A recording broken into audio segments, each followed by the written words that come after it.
Assalamualaikum warahmatullahi wabarakatuh. Salam sejahtera untuk kita semua. Pada pertemuan kali ini saya akan berbicara mengenai tindak pidana umum dan tindak pidana khusus. Secara spesifik nanti akan kita berbincang-bincang tentang tindak pidana khusus. Sebelumnya kita ketahui dulu pengertian dari tindak pidana umum adalah segala tindak pidana yang diatur dengan acuan Kitab Undang-Undang Hukum Pidana. Kemudian tindak pidana khusus adalah tindak pidana yang tidak ada diatur oleh Kitab Undang-Undang Hukum Pidana atau berada di luar Kitab Undang-Undang Hukum Pidana atau KUHP. Namun demikian, tindak pidana khusus masih merupakan bagian dari hukum pidana yang ada di Indonesia. Berikut ini adalah beberapa contoh tindak pidana khusus yang diatur secara terpisah dalam undang-undang tersendiri. Contoh yang pertama adalah tindak pidana korupsi. Korupsi merupakan perbuatan melawan hukum yang perbuatan tersebut bertujuan untuk memperkaya dirinya sendiri atau orang lain yang bisa merugikan perekonomian suatu negara. Pemberantasan tindak pidana korupsi diatur oleh Undang-Undang Nomor 20 Tahun 2001, Undang-Undang Nomor 31 Tahun 1999. Subjek hukum dari tindak pidana korupsi bisa berupa perorangan atau individu pegawai negeri, maupun bisa juga dalam bentuk korporasi. Jelasnya bahwa tindak pidana korupsi adalah tindak pidana yang merugikan keuangan negara. Contoh pidana khusus yang kedua adalah tindak pidana pencucian uang. Tindak pidana pencucian uang ini termasuk ke dalam undang-undang atau peraturan yang baru di Indonesia.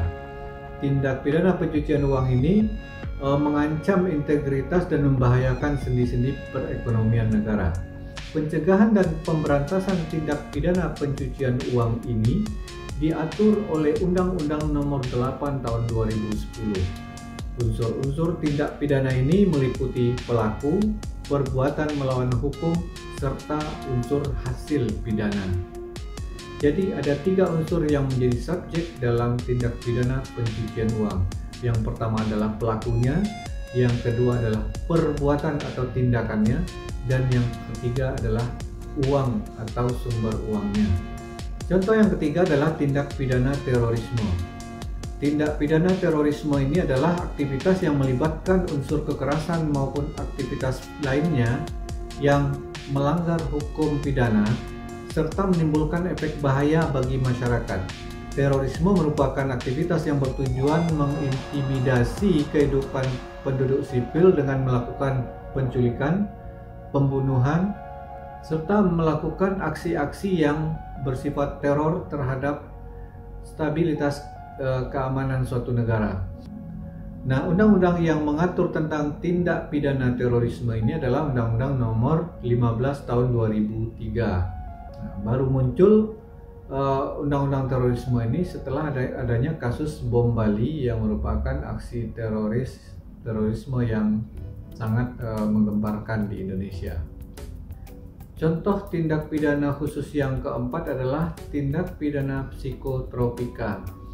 Psikotropika adalah zat atau obat baik yang alamiah maupun yang bersumber dari bahan sintetis. Psikotropika itu bersifat merubah susunan saraf pusat sehingga menyebabkan perubahan perilaku terhadap penggunanya. Undang-undang yang mengatur tentang tindak pidana psikotropika ini diatur oleh Undang-Undang Nomor 5 Tahun 1997 tentang psikotropika. Jenis psikotropika yang sering disalahgunakan itu diantaranya ekstasi, sabu, amfetamin, obat penenang, kemudian ada juga leksotan, dan ada mushroom, dan masih ada lagi beberapa jenis-jenis yang temuan baru. Kemudian yang kelima adalah tindak pidana narkotika. Tindak pidana narkotika ini tindak pidana yang dibuat terpisah dengan psikotropika karena memang secara sifat dia juga berbeda. Nah, undang-undang yang mengatur tentang narkotika itu adalah Undang-Undang Nomor 35 Tahun 2009 tentang narkotika. Contoh dari narkotika yang sering disalahgunakan adalah kanabis atau ganja, morfin, heroin, petidin, kokain, dan hasis. Kemudian contoh yang keenam, tindak pidana khusus adalah tindak pidana informasi dan transaksi elektronik atau ITA. Tindak pidana informasi dan transaksi elektronik ini juga sebenarnya cukup luas karena bisa mencakup banyak hal, bisa berupa penipuan melalui media elektronik, bisa juga melakukan tindak kekerasan atau body shaming atau harassing, abuse, dan tindakan-tindakan yang bisa merugikan orang lain melalui media elektronik. Tindak pidana informasi dan transaksi elektronik ini diatur oleh Undang-Undang Nomor 11 Tahun 2008 tentang informasi dan transaksi elektronik. Subjek hukumnya juga bisa berupa korporasi, juga bisa berupa perorangan. Contoh tindak pidana khusus yang ketujuh adalah tindak pidana pornografi. Tindak pidana pornografi ini adalah tindak pidana yang bisa merusak tatanan masyarakat secara kesusilaan. Nah, undang-undang yang mengatur tentang tindak pidana pornografi ini adalah Undang-Undang Nomor 44 Tahun 2008 tentang pornografi. Nah, subjek hukum dari tindak pidana pornografi juga bisa korporasi dan juga bisa perorangan.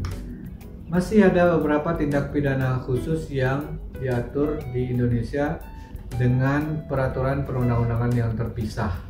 Di antaranya kepabeanan, tentang bea cukai, tentang pembalakan hutan liar, yang juga subjek hukumnya bisa berupa korporasi maupun perorangan. Demikian informasi tentang tindak pidana umum dan tindak pidana khusus. Semoga bermanfaat dan sampai jumpa lagi.